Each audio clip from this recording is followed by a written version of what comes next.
morning, children. Welcome to Grammar Galaxy. Now, let us understand the important rules while we are using conjunction.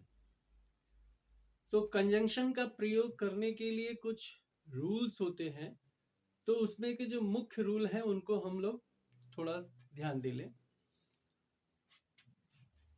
जैसे देखिए, पहला rule जो है वो ये बताता है कि and, not only but also, both and, और चौथा as well as.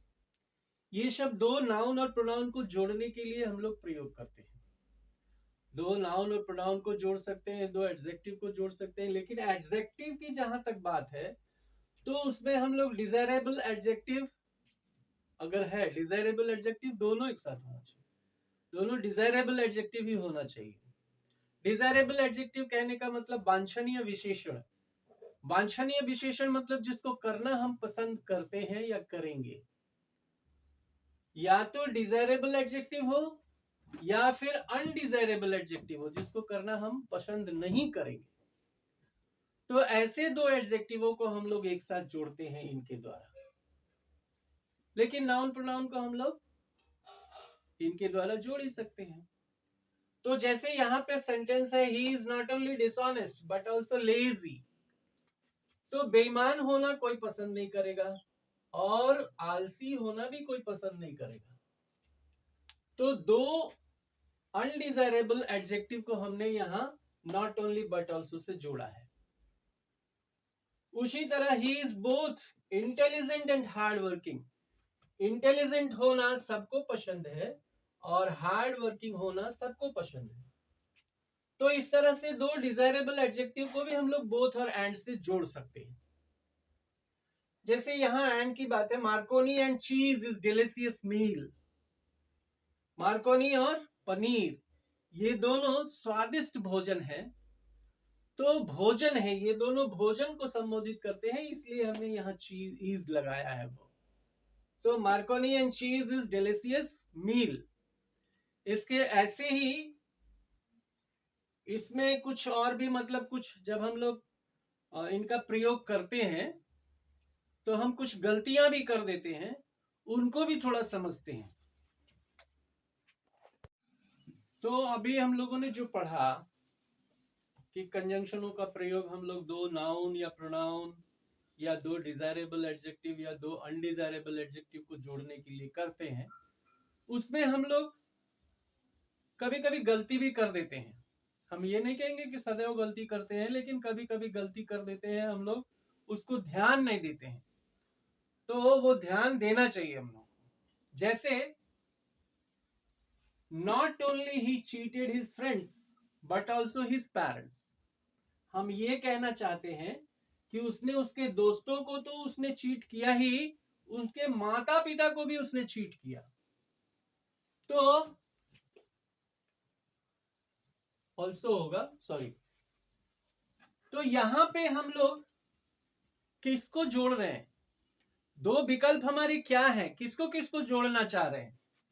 His parents को और हिज फ्रेंड्स को और हिज पेरेंट्स को, इसको जोड़ना चाहते हैं।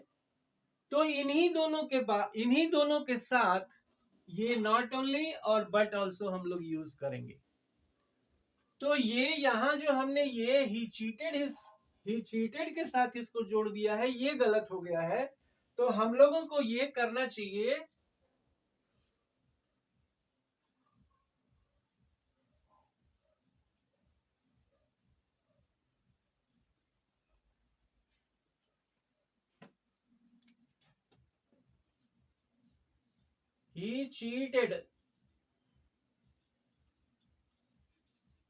he cheated not only his friends but also his parents। तो ये फर्स्ट नाउन है और ये सेकंड नाउन है। तो जो दो विकल्प हैं उन्हीं के पहले हमको ये पेयर में जो एडजेक्टिव यूज होते हैं उनको लगाना चाहिए। यहां देखिए, सिट आइदर क्वाइटली और गो अवे। चुपचाप बैठो या चले जाओ। तो हम लोग दो वर्बों को यहां जोड़ रहे हैं। दो वर्बों को जोड़ रहे हैं, इसलिए उन्हीं दोनों वर्बों के पहले हमको ये पेयर वाला कंजंक्शन यूज करना पड़ेगा। तो ये जो है either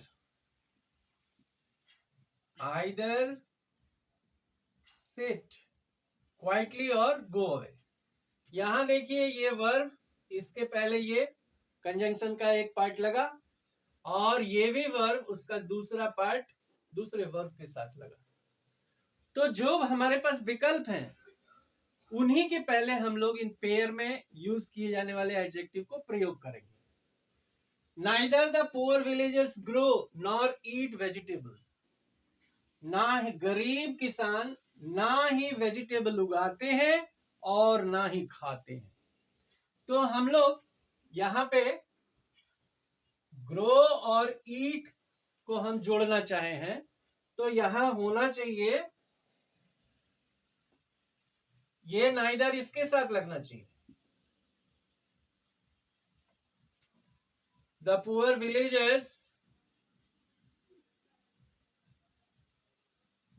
villagers neither grow nor ईट वेजिटेबल्स। ना ही वो उगाते हैं और ना ही खाते हैं। तो हमारे दो वर्ब को हम जोड़ रहे हैं, तो उन्हीं के पहले इनको हम यूज करेंगे। तो इसके बाद आगे बढ़ते हैं।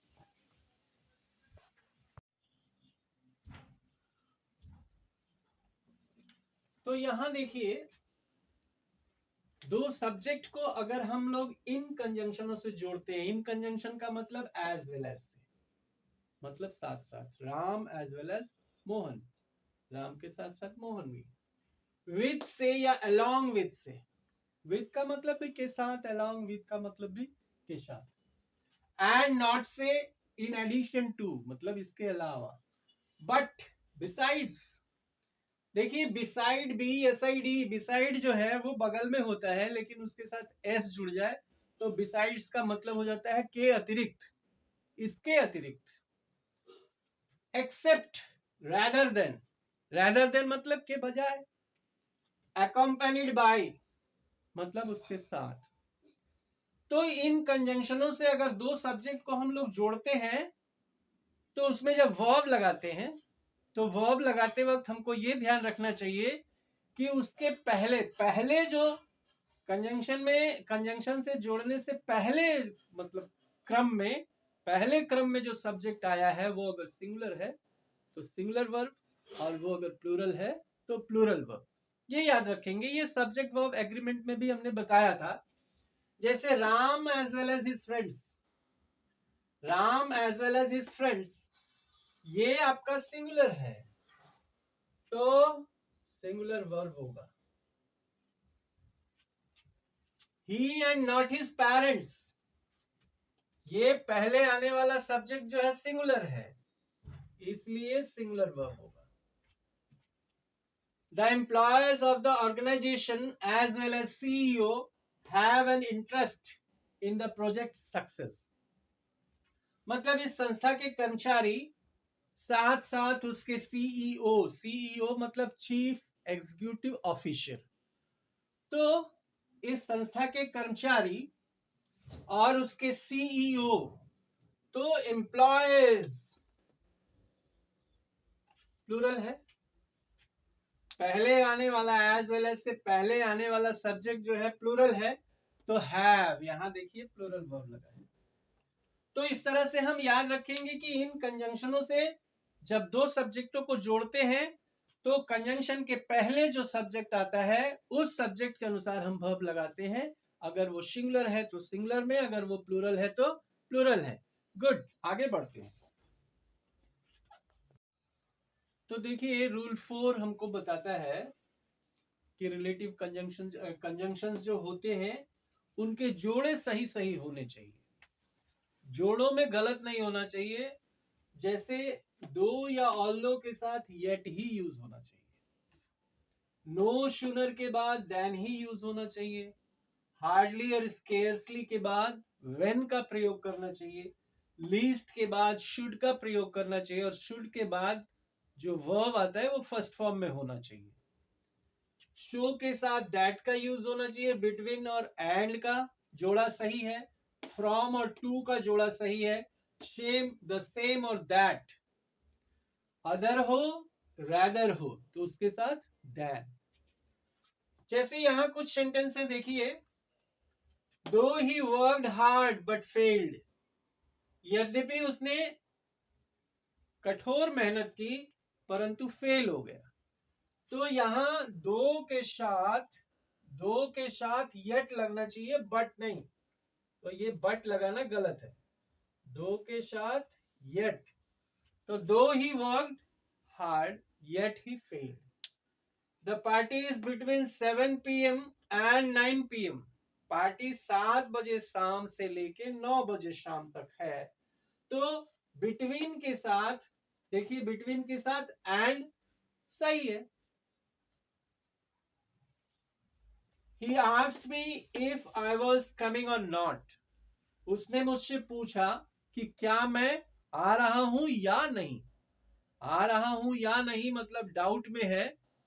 तो इफ का मतलब भी कि क्या होता है, इफ का मतलब भी कि क्या होता है और वेदर का मतलब भी कि क्या होता है। लेकिन बात अगर डाउट में है तो इफ का प्रयोग सही नहीं है, वहां पे हम वेदर का प्रयोग करेंगे।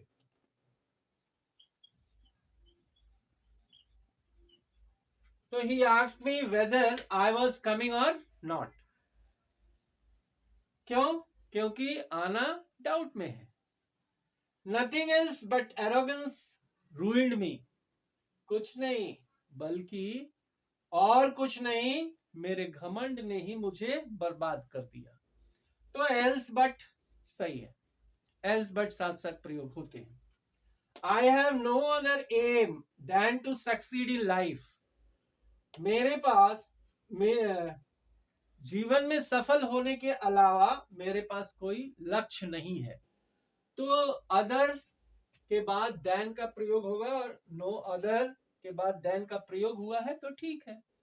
तो इस तरह से जो कंजंक्शन जोड़े में यूज होते हैं उनका जोड़ा सही सही होना चाहिए, किसके साथ क्या हो ये हमको ध्यान रखना पड़ेगा। नेक्स्ट, अब रूल 5 देखिए, यहां शो दैट और दैट, टू इन दोनों कंजंक्शनों का मतलब इतना की से होता है। जैसे यहां सेंटेंस है, he is so tired that he can not walk. वह इतना थक गया है कि वह चल नहीं सकता। तो इसका मतलब वह इतना थक गया है कि वह चल नहीं सकता। तो ऐसे सो दैट का प्रयोग होता है। इसको हम टू से भी लिख सकते हैं, क्योंकि टू जो है अधिकता को बोध कराता है। तो he is too tired to walk. वह बहुत थका है चलने के लिए। तो वही टायर्ड भी है और वही चल भी रहा है। सेम सब्जेक्ट दोनों वर्ब के लिए काम कर रहा है। तो he is too tired to walk, ऐसा कह सकते हैं। अब ये देखिए, यहां पे ये अफर्मेटिव है और ये निगेटिव है। तो ऐसा ही होता है, अगले वाक्य को हमें नेगेटिव बनाना पड़ता है और कैन लगाना पड़ता है। प्रेजेंट में कैन और पास्ट में कुड। लेकिन यहां टू और टू के प्रयोग के साथ हमें ऐसा नहीं करना पड़ता है, क्योंकि TOO जो है वो अगले वाक्य को नेगेटिव बना देता है। तो इसलिए यहां पे नेगेटिव वर्ड को यूज नहीं करेंगे। तो he is too tired to walk. ये देखिए, it is so hot that we can not go out. इतनी गर्मी है कि हम बाहर नहीं जा सकते। इतनी गर्मी है कि हम बाहर नहीं जा सकते। Affirmative, negative. इसी को अगर टू और टू के साथ लिखेंगे तो it is too hot to go out. It is too hot to go out. लेकिन एक गलती यहां है, देखिए क्या गलती है। कंस्ट्रक्शन तो वैसा ही है, लेकिन यहां पे सेम सब्जेक्ट दोनों वर्बों के लिए काम कर रहा था। यहां इट भाई बाहर तो कोई इंसान जाएगा ना, तो ईट जो है वो इंसान के बदले तो लग नहीं सकता, तो इसलिए यहाँ पे हमको लगाना पड़ेगा it is too hot for anyone to go out, या to go out for anyone, ऐसा ऐसा हमें करना पड़ेगा।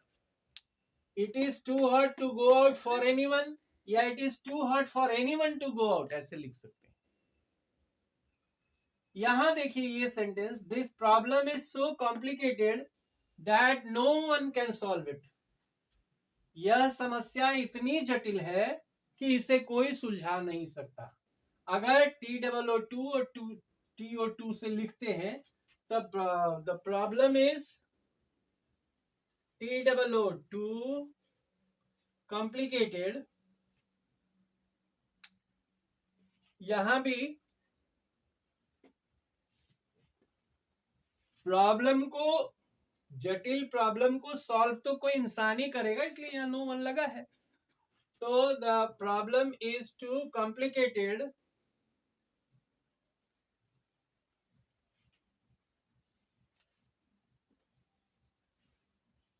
फॉर एनीवन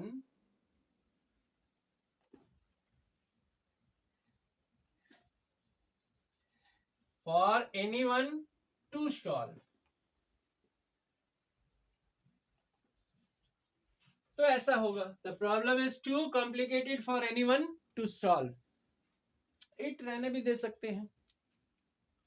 यहां देखिए, it is so expensive that I can not buy it, यह इतना खर्चीला है कि मैं इसे खरीद नहीं सकता। तो it is too expensive for me, क्योंकि इट दूसरे भाग के लिए सब्जेक्ट का काम नहीं कर सकता, तो ये होगा it is too expensive,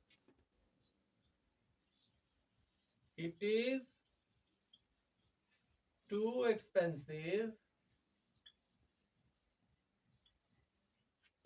for me, या फॉर एनीवन भी लिख सकते हैं। फॉर, यहां आई लगा इसलिए फॉर के बाद आई का ऑब्जेक्टिव फॉर्म लगाएंगे। ऑब्जेक्टिव फॉर्म क्यों लगाएंगे? क्योंकि ये तो प्रीपोजिशन है ना, तो प्रीपोजिशन के बाद ऑब्जेक्ट आता है, तो आई का ऑब्जेक्टिव फॉर्म मी लगेगा। तो it is too expensive for me two by,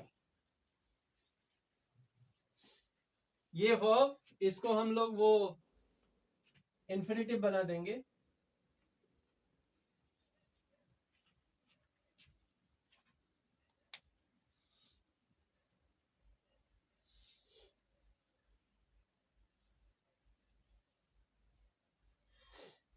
तो ये इस तरह से हम लोग चेंज कर सकते हैं। ट्रांसफॉर्मेशन में भी इस चीज को हम लोग पढ़ेंगे, वहां डिटेल्स में पढ़ेंगे, लेकिन अभी ये ध्यान रखिए कि शो दैट को अगर टू से एक्सप्लेन करना है, टू से उसको एक्सचेंज करना, हटाना है, रिप्लेस करना है, तो हम लोग क्या करेंगे, टू के बाद अगले वर्ब को हम लोग इंफिनिटिव में बदलेंगे, लेकिन ऑब्जेक्ट अगर सेम नहीं होता है तो ऑब्जेक्ट हम लोग डालेंगे, मतलब सॉरी सब्जेक्ट डालेंगे।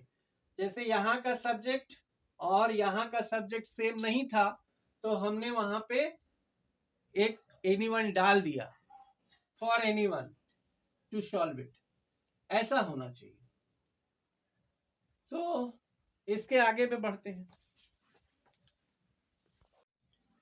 तो रूल 6 देखिए, ये सब्जेक्ट वर्ब एग्रीमेंट में भी हम बता चुके हैं, लेकिन फिर यहाँ कंजंक्शन के हिसाब से बता देते हैं कि दो सब्जेक्ट नाइदर नॉर या आइदर और या नॉर या और से जोड़ा जाए, तो वर्ब जो है वो अपने नजदीक वाले सब्जेक्ट के अनुसार होता है।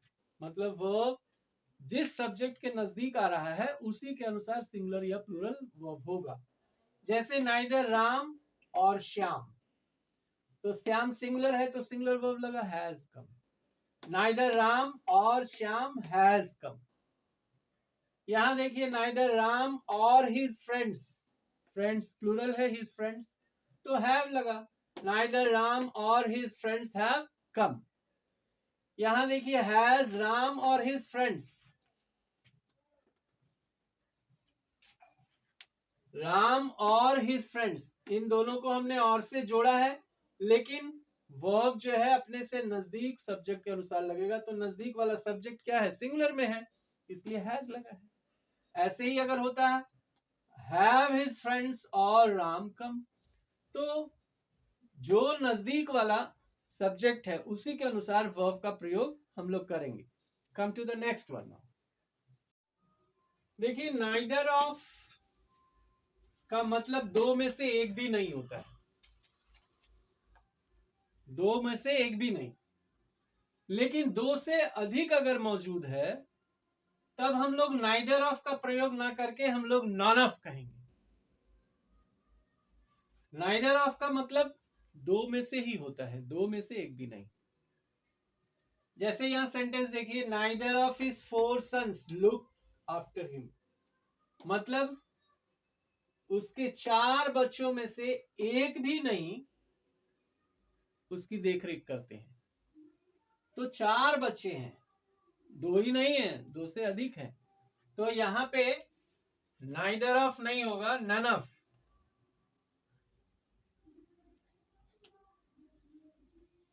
None of his 4 sons look after him.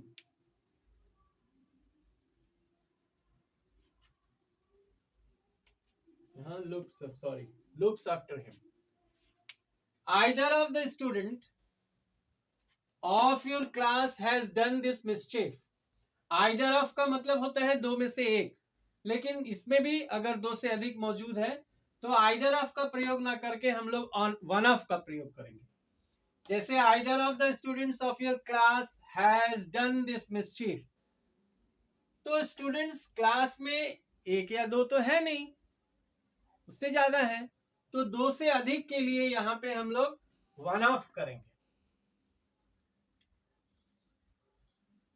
One of the students of your class has done this mischief. तो 7th रूल ये बताता है।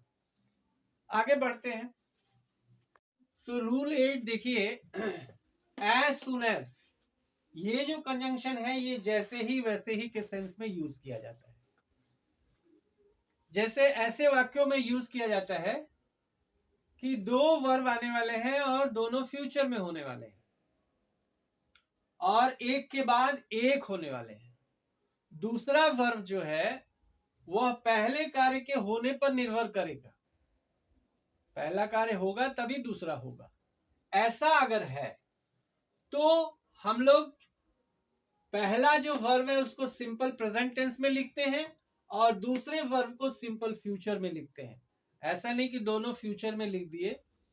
मतलब जैसे as soon as he will come, यहां देखिए सेंटेंस में वही किया गया है, as soon as he will come I will call you, ज्यों ही वह आएगा त्यों ही मैं आपको बुलाऊंगा। तो यहां वही गलती की गई है, यहां देखिए ये भी फ्यूचर में और ये भी फ्यूचर में, ऐसा नहीं होगा। As soon as he comes होगा, as soon as he comes मतलब ये प्रेजेंट में होगा और ये फ्यूचर में होगा। ज्यों ही वह आएगा त्यों ही मैं आपको बुलाऊंगा। हालांकि हिंदी में सेंस लगता है कि दोनों फ्यूचर में हो रहे हैं, लेकिन ऐसा हम नहीं करेंगे। पहला सेंटेंस हम लोग सिंपल प्रेजेंट में और दूसरे को सिंपल फ्यूचर में लिखेंगे।